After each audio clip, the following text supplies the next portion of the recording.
Hey friends, welcome. Thanks for being here. Episode 140. Appreciate you paying it, checking us out. This is my friend Tommy. We went to school together, and about 5, 6 years ago we started hanging out quite a bit. Went on a lot of walks, ate a lot of psilocybin together. It's been really good.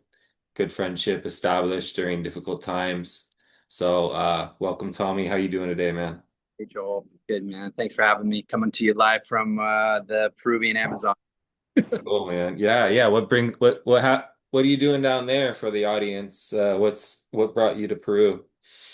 Well, ayahuasca years ago, and I have some friends that I met down here working with ayahuasca about 10 years ago, and I became friends with the retreat center owners. And long story short, I've been coming down, working and volunteering at certain times in the last 10 years, and back for another tour of duty.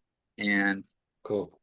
so a lot of it's centered around ayahuasca and plant medicine, but different programs and offerings down here that we're doing. So kind of a facilitator role, Hmm. why I'm down here. And yeah, it's been good over the years. Awesome, man. Yeah. Here, What's that? that's why I'm here right now. Yeah. Yeah, cool. Well, you've been on quite the journey, man, and any and all that you feel called to share today, with what you're paying attention to, what you stop paying attention to, kind of what maybe you want to share about what you went through in the past. But yeah, I just want to kind of keep it open to whatever conversation you want to get into, man. Well, yeah, I think, one direction just right off the bat would be just, in talking about our reconnecting in time and that time period where we did reconnect. For me, it was just great to have you as a friend and someone I could um, have in my life where we could talk about things that were pretty abstract, maybe to other people, share some of the things that have been in our hearts for a very long time regarding our perception and what we're seeing um, in the outside world and how we use the outside world um, to move our own intent and kind of dreaming together at times in terms of, like you said, going on long walks, using some power plants at times, gazing, using the outer world to understand the inner world. And yeah, I was really looking for a friend in my life that I could do that with. And just, we had started running into each other at very interesting times in our life, about 10 years ago, I'd say in our late 30s. And Mhm.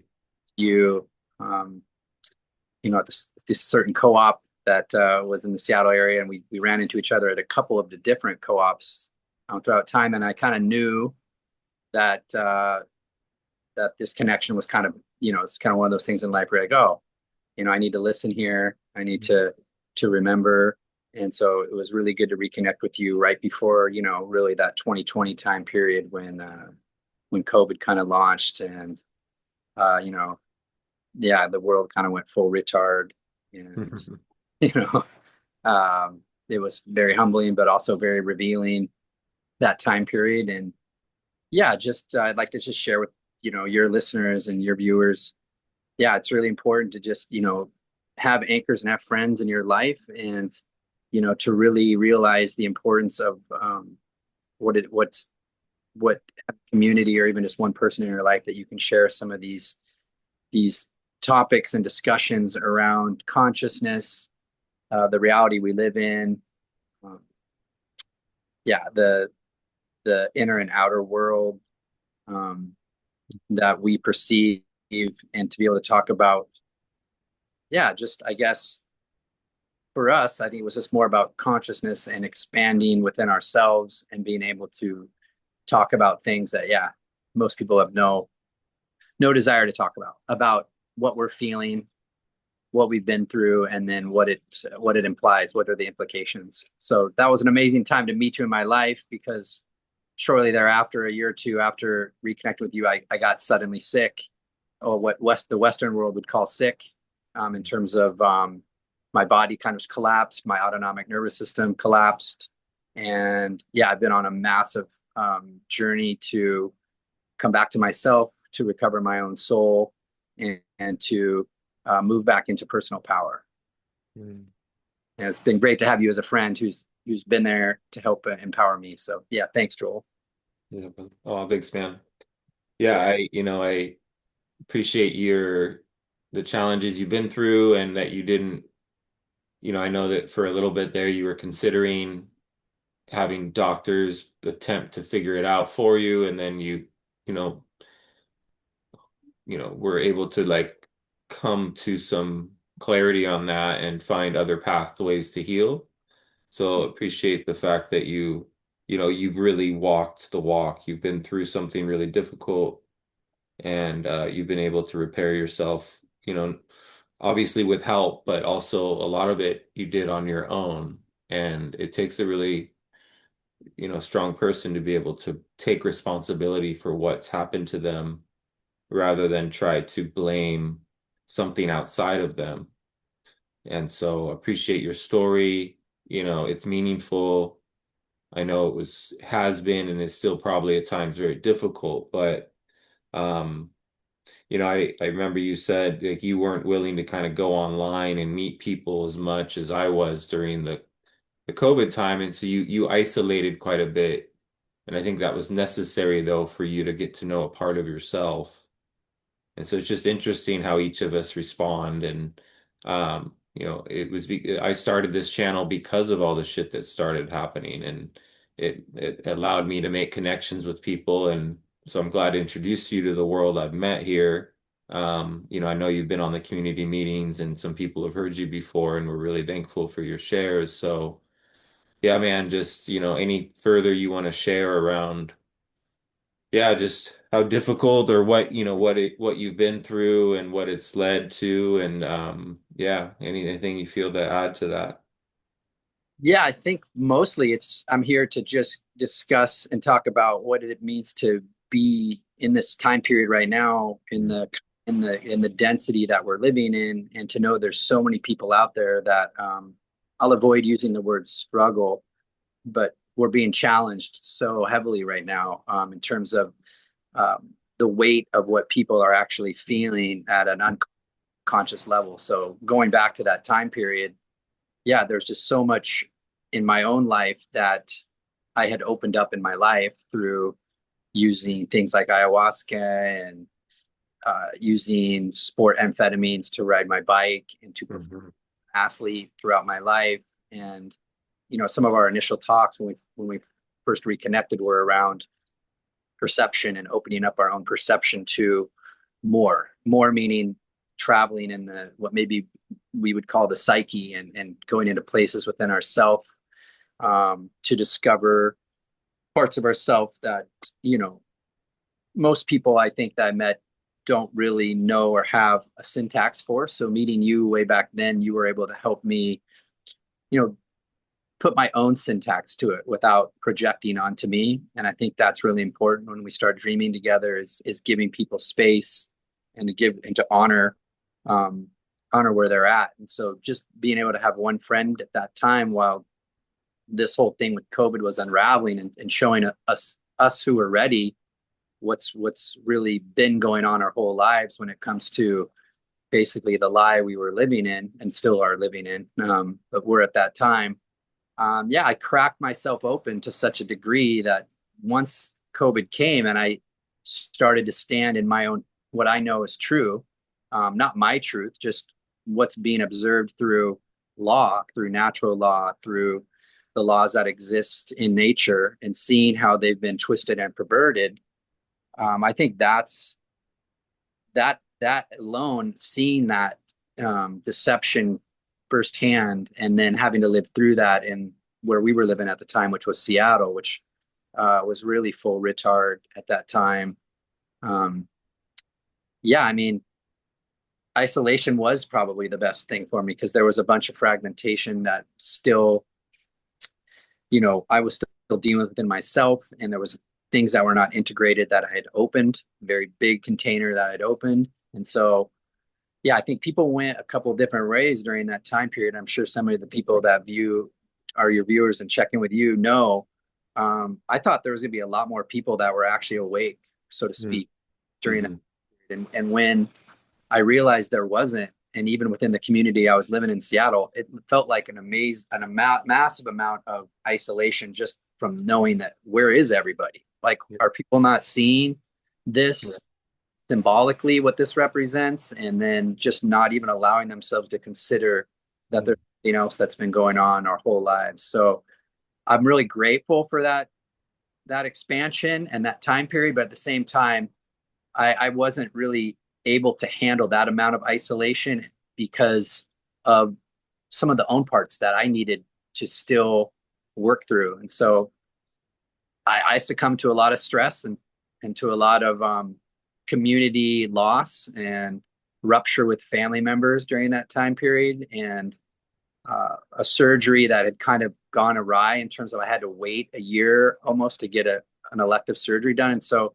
I kind of watched myself during that COVID year just kind of realize, whoa, I'm here to wake myself up a lot more, and I have, and I am, and there's no going back Mm. for me in that sense. And at the same time, I was navigating so much internal stress and parts of myself that needed to be brought into wholeness and that were not healed. And so when I did fall sick or have a health challenge that kind of knocked me off my feet and saw me go from being very, very, very healthy and probably what most people would consider healthy, my body broke down, and it happened what I think was fairly quick, but I realize now it had been coming for me my whole life.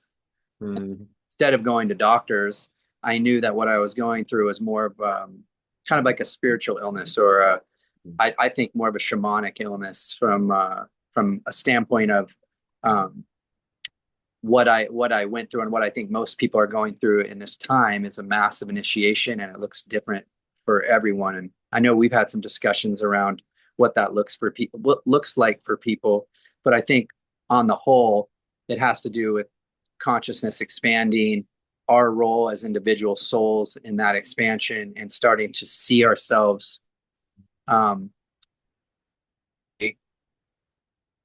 of, of what's coming for us, because we're starting to look at something that is demanding us to integrate it. So Mm. thanks for letting me share that. I hope that lands for some of the people that are viewing. Yeah, man. Thank you. Yeah, it's still, I think, something we're all going to be integrating. I'm really thankful for that time when what we knew became obvious, more obvious, that we could really pinpoint how uh brainwashing or hypnosis works, and get to see just the details kind of play out. It was like my assumptions were correct, but it was disappointing and painful. And I thought it was going to get a little bit, I thought they were going to go all in. I was kind of in fear that shit was going to get um, even more intense than it got. But it really was a perfect reveal to, and very much like you said, a rite of passage, because it forced us to either go inward and do our own thing, or find like-minded people in other ways that leads to really powerful potential connections down the road. So it was a catalyst time, and it was good to have you around that we could talk about it. I remember discussing how the mask was more of a weapon than the shot, and just like what that's done to people, and still is playing out, like here in LA, as people just that have adopted the mask as a permanent feature in their wardrobe, and it's really, really painful. And yet I recently had a breakthrough where I stopped being at odds with that too, because I just I can't go around here throwing energy at people for wearing a mask anymore. I just have to accept it. And it's actually was a very healing moment for me. It just happened very recently. Yeah, it makes sense too, even to hear you say that, because I think that's what's, as we keep moving deeper into this layer of deception and the lie, it's going to be imperative that we do let go of Yeah. that, because that's actually the flyer at work, or Yeah. call it Watiko or the mind virus, or whatever, however people really look at it. It's the thing that's hijacked us and continues to look for ways to use us as a source of food or and it makes no sense to me to hold on anymore to this narrative. I think there should be discussions around the fact that this happened 4 years ago, 5 years ago, and as a whole, a collective um, community of people around the world, we act like it didn't happen. It's almost Mm, like no one really wants to talk about the ramifications of something like a mask or what that symbolizes, and when you muzzle your children and when you force people to fall in line and tell them to follow arrows and just the small subtleties of symbolism and what it mm, means to what it means to our psyche to continually be led down these these that pathways that are really leading us to our own demise. And it's not really happening, as you know, outside of us. This is happening from within mm, oneself and has to do with you know a, basically a world that doesn't love itself enough to just step up and say, my life matters. I want to take responsibility for what I'm contributing, and my consciousness matters, and my neighbor's consciousness matters. And there's a part of us that needs to take it serious, but at the same time, as we always talk about, we need to laugh our way through this and actually just call a spade a spade. And like you said, just start laughing and just moving forward, because it doesn't really matter mm. at that level to let yourself get caught up in the shenanigans anymore. And so even being down here in Peru with my friend Casey, who one of the reasons why I came down here was to get around, find someone that I could, have in my life similar to the time period I had you as a friend, where at least I know there's an anchor, there's some people around that are willing to go into these abstract places to see things, not Yeah. but like to challenge ourselves, to move our perception to a place where, yeah, this kind of, and I say it with reverence, but this retardation, this slowness, this behindness, it's Mm, tracking slower. We need to, mm, we need to move forward and away from that without allowing ourselves to get caught up any further than we have. mm, So mm. I hear what you're saying, man. I mean, it does no good, Yeah. right? Yeah, it's very it served its, it is what it is. It was a trigger to me, and I was at odds with it, and it's still disturbing. I'm just no longer, needing it to be any different and or expecting it to be any different. And I thought I was kind of already there, but there's still layers of that stuff that's, just Start realizing you're not there. yeah, yeah, yeah, totally. So, Like um, what the you talk about from Castaneda standpoint, like it's what the flesh does. It's you think you can get this thing out. It's like if we look at it like a parasite, you until you're the host to this thing, yeah. you'll think that you can outmaneuver it, but you really have to play with it, and it almost wants you to know it's there. Hmm. So it's almost like you have to serve it instead of becoming a slave to it. Like we've talked about in the past. So it's you never get rid of it, but you learn how to use it. Yeah.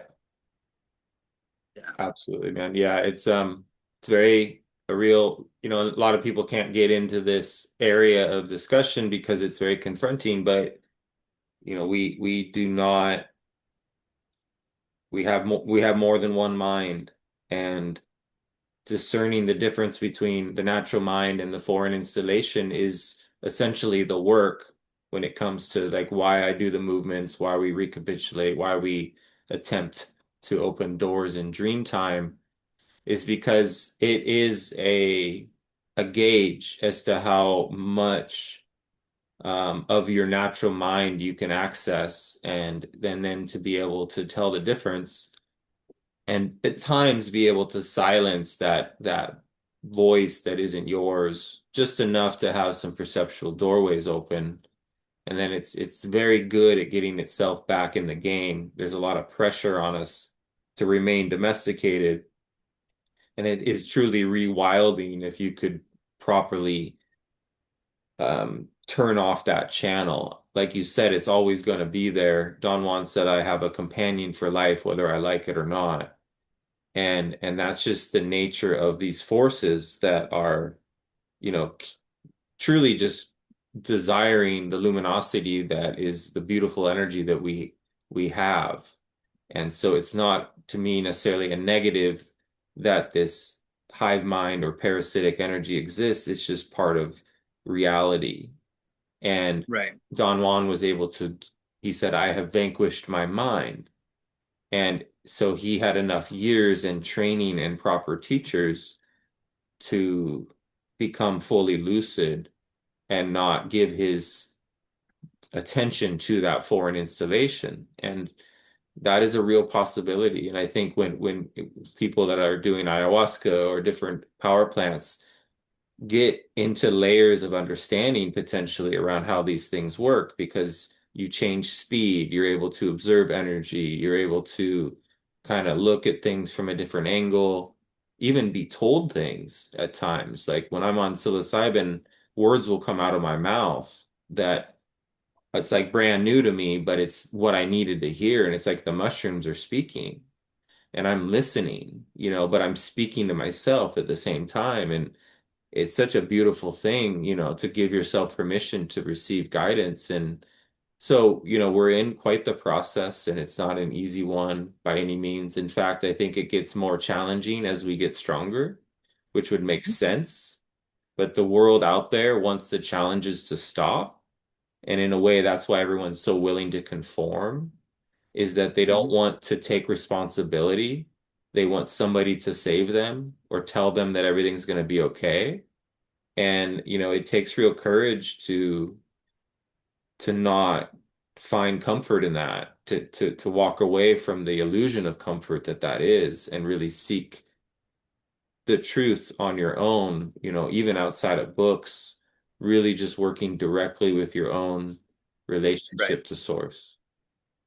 Yeah, I think the thing that I've always appreciated about the dynamic of my friendship with you, and even having a discussion with our friend Casey, Hmm. down the other day, it's the experience that is direct. So it's like going out and eating, let's say 5 grams of mushrooms when we were out in Seattle, and we would go walk, and we would rain or shine, we would go find a waterway to gaze at or a railroad track to set up, Yeah. walking track, and we'd set up our world with the things that are given to us in this world, and Hmm. learning how to use the world instead of the world using you from a perception standpoint, and starting to to build intent around your own heart and your own will. And these power plants do allow you to do that, but like you always said, there's other ways to do it. Yep. It's just getting to a place where you can stop yourself enough to stop caring about things that actually don't matter anymore. So Hmm. I like to use just the phrase, you start caring so much, you stop caring, because that's Hmm. care. And you start moving into layers of yourself that need attention because they're crying through it. It can even create, like in my situation, what the Western world would call illness. Our body is constantly talking to us. Our soul is constantly trying to get us to pay attention. I think Hmm. in the Castaneda world, it's called maybe the double, or moving towards the double. Uh, Hmm. in the world that I studied in Africa, and part of my journey in trying to regain my health, I went over to Africa. I studied with the shaman over there for 6 months. He taught me how to use iboga, another plant medicine, and I practiced with that. But even more than just the plant medicine itself, it was the teachings around how to move your perception in a state where you start to understand the internal laws within yourself, and the psychological and natural laws that we can observe within ourselves, and moving outside of that conformity, of how the world's telling you should be, or how the world is telling you should be living. Um, I don't think that true liberation is possible. Like everyone talks about, we can liberate, we can free ourselves. What if there's nothing to free ourselves from, but actually just to come back to the truth? And Hmm. live in a world now where society is telling you and me and everyone around us that we get to have our own truth. And what I'm starting to realize is that I need to stop caring Hmm. all this stuff and just get real with myself to a point where, how can I stop caring about what everyone's telling me to care about, and really just get more sober, meaning more honest with myself about what's really going on? Because I had to get really, really, really ill in terms of like losing my physical energy, uh, Hmm. having any power in my muscles to move my body, uh, going through bouts of like moments where I was in, and that you were there for me in my life at this time where it was beyond depression. It was beyond anxiety. And I think Mhm. a lot of people are starting to go through these changes within themselves and are being called into something different. And we're starting to listen because the body's starting to talk. And a lot of this stuff that we're in terms of, if you look at our world and the basic elements that exist as making up our human potential, like the basic five elements. You look at water, earth, fire, water, and ether, and just going outside and observing the world as it is. I mean, all of these elements are under attack right now, and so we're in a full onslaught war where our body is being challenged and the physical vessel is being compromised and weakened, and we're not seeing that. We're not even allowing ourselves to question that there may be something going on, and it's been going on for our whole life, our parents' whole life, our Mhm. parents' whole life, for a very long time. So this generational warfare on elements and how we're made up of these core elements, that they make us who we are, our body. And I just look at the world we're in, right? We talk about this all the time when we used to go on walks, and then we drift out of it and move into another world. But to just negate what's going on here and almost not take responsibility for knowing these things, I think is the tragedy. But then on the second hand, not getting too caught in them like I did perhaps at Mhm. times, where you let it take over your whole life. It's a fine balance that we're here to walk. And that's why I always enjoyed our connections and our meeting times together, because it's almost like we set up time in our life to get together at times, eat some mushrooms, go outside, move into altered states, and then dream together where we could open up doors within ourselves and discover ways that we could heal ourselves instead of letting the world constantly tell us, well, this is how it's done. And Mhm. that's my biggest thanks over the years. And I think that's truly what, when we talk about what shamanism truly is, it's not Mhm. basically what we're being told it is. It's a super impersonal relationship you have with the world, but a very personal relationship you have with death. Mhm. Yeah, brother. Very cool. Yeah, it's I really appreciate it as well. We got a lot accomplished in just moving our bodies like that and just being in such a powerful part of the world that we both are connected to, just finding the beauty, inside of the insanity of it all. It's alchemy, it's taking something, really willing to look at it, come to terms with it. In the Toltec world, they call it controlled folly, where you are of the world and yet you're not. You're in the world, but you're not of the world. And you learn to be there consciously and communicate and be available for opportunities. And yet, you're seeing through the veil at the same time, and you know that all of this is leading nowhere.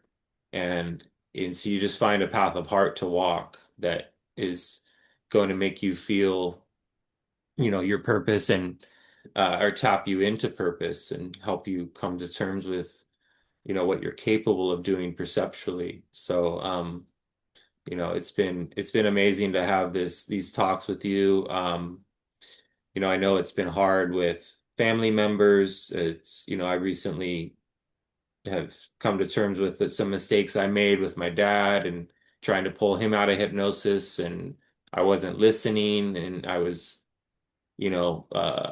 being in a way sort of in a battle with him rather than in the controlled folly side of stuff. So I know that's been sensitive for you too with family.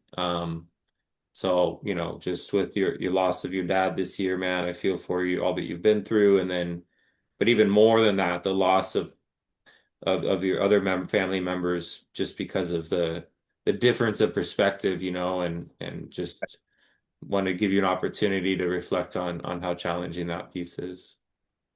Yeah, yeah. Once again, I just want to say thank you for, even bringing that up and then being my friend this throughout this time period. We've been actually able to look at ourselves and be like, well, what does taking responsibility for your life look like? And I think for me, it's looked like kind of what you just touched on. I had to look at myself and be like, well, what role did I play Yeah. in that?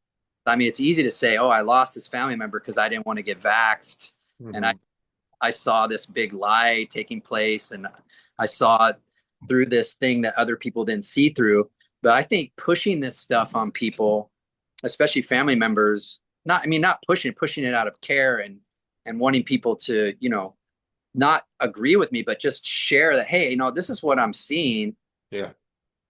We both came at it from, of course, there was love, but there was also deep core wounding Yeah. that I had around wanting to be seen, some self abandonment that happened early on in my life, for not having my emotional needs taken care of. And so there's these big cries when COVID hit and all this stuff went down.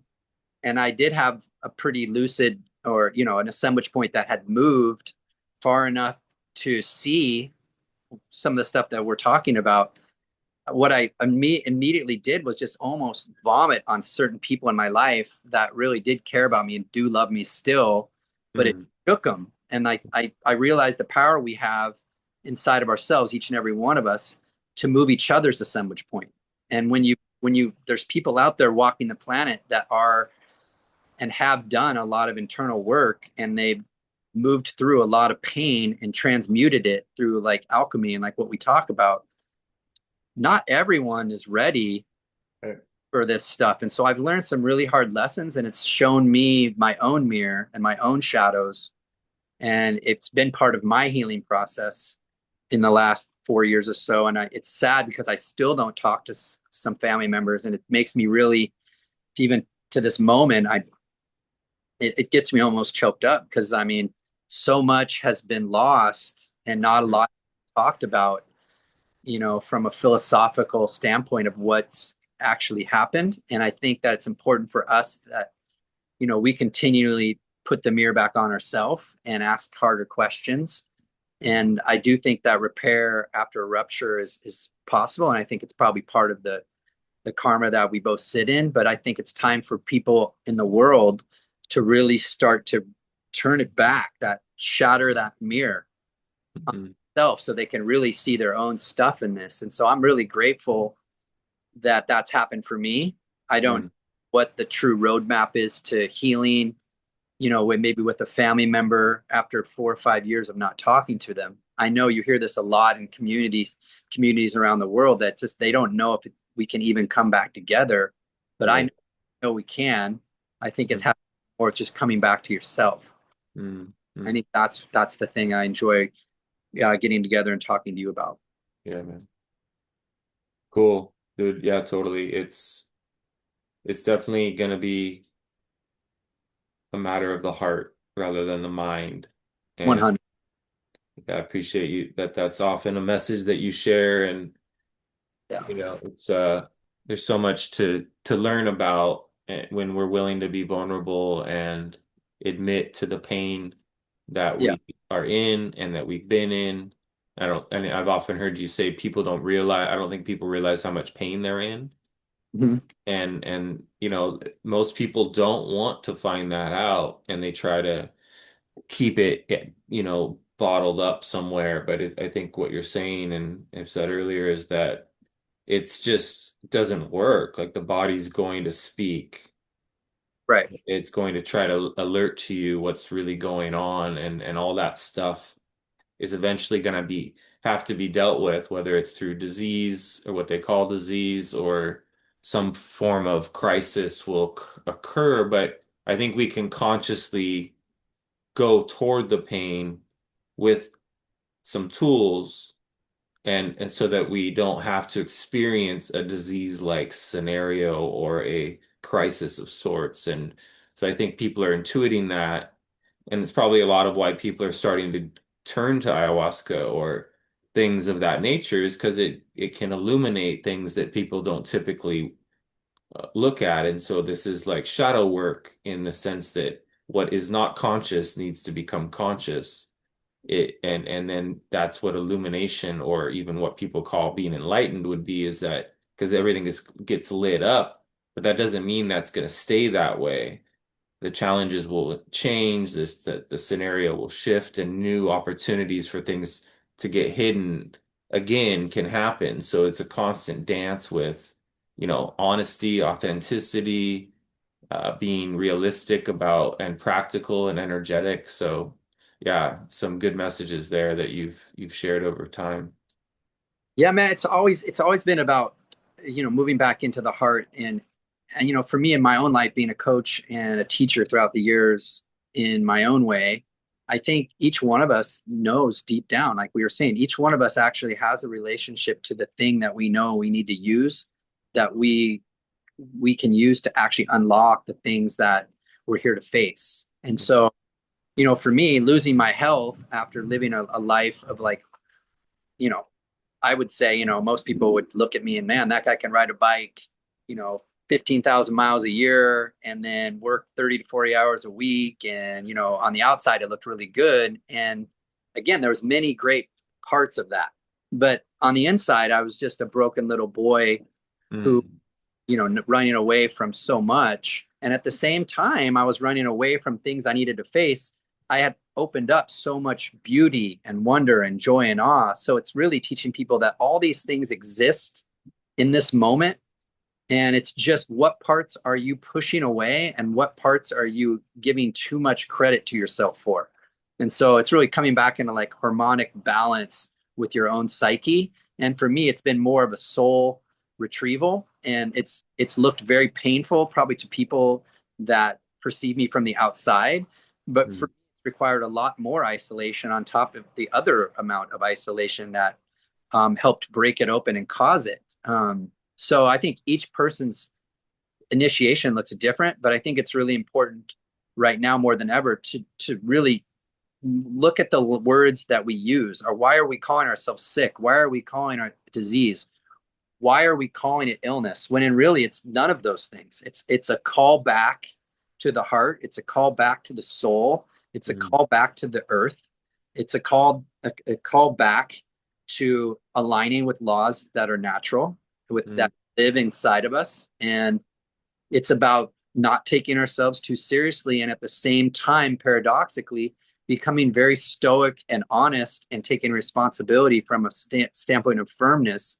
And as a male in this world, taking responsibility for what that means to be a male, to mm, own my masculine and feminine sides of myself and work to harmonize them and to stop BSing and lying to myself about what's really going on in the world and starting to use the world to see ourself in. mm, mm. It's Yeah. just I'd love to talk to you more and more, down the road because I'm still waiting for, more and more people to show up, and I know Mhm, they are, and I mhm, don't claim to be anywhere higher or lower. But what I am trying to do is claim my stake and say, I'm here. I'm ready to look at the lies within myself. I'm ready to see them in the world. I'm willing to see them as one. And mhm, uh, yeah, I think it using the shamanic, using the world and having a shamanic lens to see it through is going to be more important than ever. yeah. That's why I've enjoyed having you as a friend and you coming back into my life. And I really, what I really want to say to people is like the gratitude I have Mm, for just the simple things in life, like being able to have friends that you can talk to and open up to. It may not seem like so much, but I mean, in the world we live in now, just finding a couple friends in your life that you feel you can be authentic with and vulnerable with. And I think that's amazing, just in and of itself, being able to share tears with you, being able to cry with you, being able to open up about loss of relationships like my father, you know, mhm, um, personal romantic relationships, things that we get into now more than ever is mm. not to get too caught up in the theatrics of all this and just really come back to basics, man. I mean, like, I love you. Hell yeah, dude. Thank you. I love you too, man. It's It's yeah, it's getting it. been Wow. so so good. It's so much mutual love and respect when we can hold space for ourselves to fall apart. Yeah. And I always felt really comfortable um, reaching out to you during the last 4 or 5 years when I've been challenged in the way I've been challenged, knowing that I'm not being judged, So when we don't judge ourselves, it's really easy not to judge others. And so I've always felt really comfortable in your presence and felt like there was an honor and reverence that you brought to our friendship. And I just would like everyone to know that's listening that, just having anybody in your life to go on a walk with is amazing. And friendship is so important, just having Mm. friends. Truly, man. Yeah, it's I got pretty isolated when I was, in a marriage with kids. I'd never felt so alone and so lonely and I really wasn't I was getting invited to hang out with other people, but it was always a no, and I had to honor that no. And so there comes a point though where somebody shows up and it's a yes and it feels aligned, and then the friendship can, and so I'm really thankful for being able to say no, because I don't think a lot of people know how to do that, how to have healthy boundaries and to turn down those kinds of experiences and choose yourself over social power. But when you find authentic people, then you don't have to wear a mask. And so you can say yes. But all the people that are asking you to wear a mask, it's just a no every time. Doesn't mean you can't go in and out of their world if there's a reason for it and spirit shows you to do so. And that's what controlled folly is you wear a lightweight mask. You you figure out a way to get in and out, but you don't want to stay in the trenches with those people for long because it's not sustainable. So we do have to figure out how to dance in this world without getting beat up, without losing energy, without getting overwhelmed, Right. um, and without being at odds with what's happening, That's it. Well, yeah. Yeah, that's saying it without being at odds. So when you're at odds with the intensity of something like COVID, and you unconsciously become at odds with it, like I did, Yeah. uh, yeah, it can take you out. It can play into that scenario where you take yourself out. You Yeah. play yourself out. So I think for a long period of my life, I've walked in this world very alone. But and at the same time, I've always had a sense of controlled folly. I didn't even know at the time what it was, but it was like kind of where I'm at right now in the world is like, and grateful that I'm here in Peru and I have some couple good friends that I can be around, because most of the time it's like I've almost moved into an empty place that I experienced within myself, that I know we experienced walking together in Seattle for all those years. Is Yeah, when you move into emptiness and you realize that to some level none of this shit matters, Mhm. like that's a real experience that not a lot of people have words for. Like it's not that I don't care. I care so much, but it's like you get to a place where you realize that none of the stuff that we're actually doing matters at all, you Mhm. know. So we have to get to a place where this shit doesn't matter, so then we can build the container to make it all matter. Mhm. Love it, man. Yeah, That brother. that can be done in partnership in terms of having a romantic partner or having a friend in your life or joining a small community of people that are ready for this stuff, because people are ready to blast off, literally, you know. Yeah. Yeah, absolutely. We're in a time where the the the resources that we don't typically tap into are going to become more accessible as the veil gets thinner for those of us that are willing to look. And Right, so there's magical solutions to our personal path. And if right. we could take the blinders off, then we would see those solutions instead of being just fixed on directly in front of us. There's always support, but sometimes it takes the courage of raising your hand, reaching out to someone that can help, but you're scared to talk to. It's okay if your voice shakes when you go to talk in a group. It's okay to cry in front of people. It's actually really healing and liberating, and finding a way to just become more and more authentic with yourself and with others. It's a this realm is amazing. It's beautiful. There's all kinds of souls that want in on this experience. And there's so much we get to do here. Why would we ever want to leave? I think that's another thing we talked about. Like, you could spend 6 hours on psilocybin together and realize you just traveled, you know 10 years together. Yeah. you know Yeah. 10 years became 1,000 years in 5 minutes. 5 minutes later it was 10,000 years. So, we're here, there's so much here for us. This is just a feeding ground. There's so much around us that's for us to just move into. And I think another good conversation down the road, to piggyback off of this, is what it means to be a hunter or to stalk yourself and to move into states where you're looking for more awareness within yourself, because the whole thing is about creating more space, expanding into yourself. So when you die, you will have accumulated so much here that you get to actually take with you at death if you're consciously aware of what it meant and if you weren't lying to yourself in the moments in your life where this was building off itself. So, I think another great conversation down the road would be like, so much of us don't feel we're truly living right now in the world, and we don't feel like we're in life, so to speak, because this unconscious relationship with death is taken over ourselves, and we're all afraid to die. Even going back to COVID, I mean, there it was, is bleeding through into our reality.